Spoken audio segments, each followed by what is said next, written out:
start on kind of a somber note. Does anybody know how many school shootings there have been since 2018, beginning of 2018? I looked it up. 41. Some were really deadly and some were not as deadly, but at least 41 had guns firing in schools. I wonder what it was like. I wonder what it was like for those in the Sikh temple and those in the mosque in New Zealand to see loved ones perish, to see a safe place intruded upon and desecrated and what have you. Things that should not happen, but did. And I wonder what it was like to be a member of the school, teacher, members of the temple and the mosque and other places.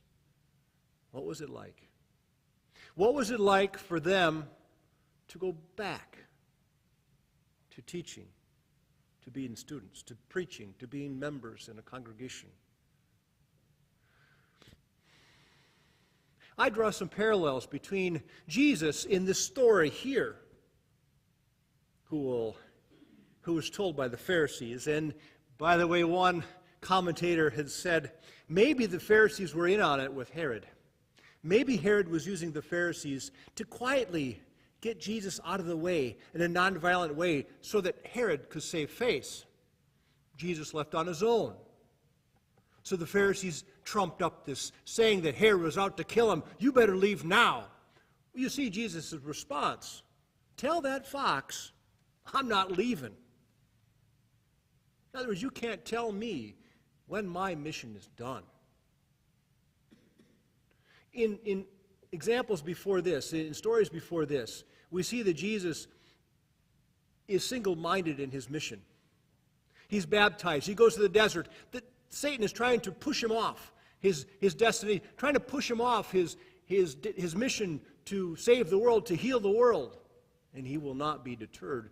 And in this case, even with the threat of death, however real it was or not real, he still is going to do what he is going to do, no matter if Herod says it or not.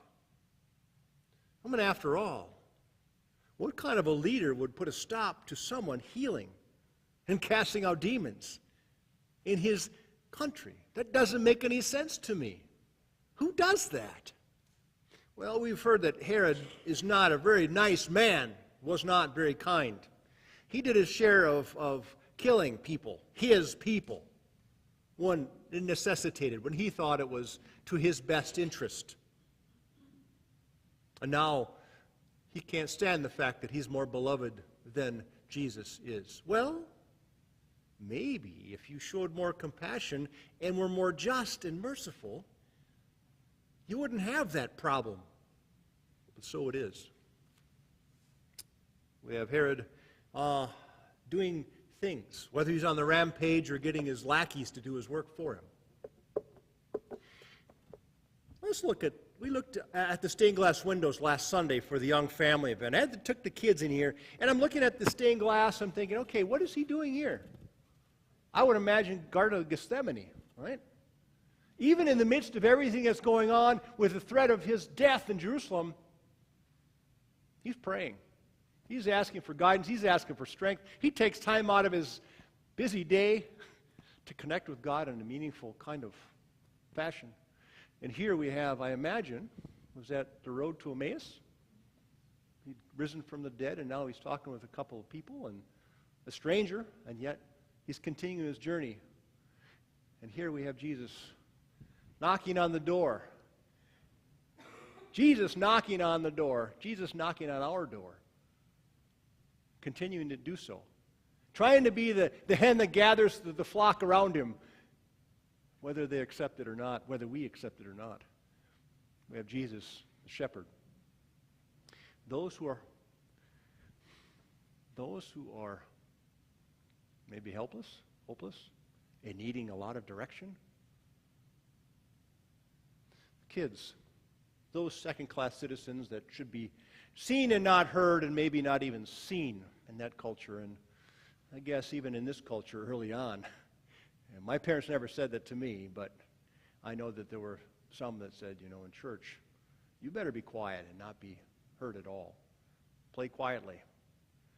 And then we have here Jesus sowing the seeds. Metaphorically sowing the seeds of love and grace to wherever. The ground doesn't look all that arable. It looks kind of dry to me, but still, Jesus is on his way. I told the kids that if you see the old German Bibles, you'll see some printed word, but on the outskirts, you'll see pictures on each page because of those who couldn't read. And so we have a story of Jesus in picture. We see that Jesus knows what's going to happen and continues and won't be deterred from his mission, telling the story, knocking on the door, helping the helpless, being with the kids and those who just don't have any honor.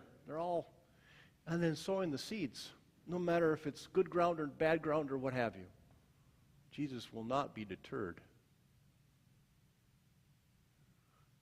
We have people that we know that won't be deterred from their mission, following the example in their hearts of Christ or Allah or whomever they worship, for the mosque and the Sikh temples and other places.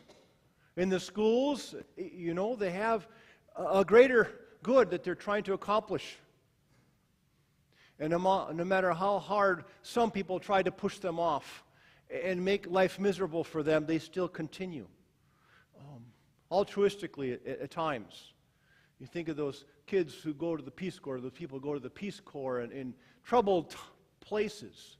You think of the soldiers going to places that no one should go to because they have in their minds a greater good. Jesus is not going to be deterred from Herod, from Satan, from us, from anybody else, to try to save us, to heal us, to make the world a better place so that we can live and grow into the Christ that he wants us to be and become and continue to become.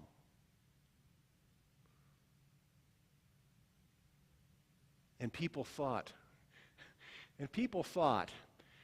that Herod had more power than Jesus.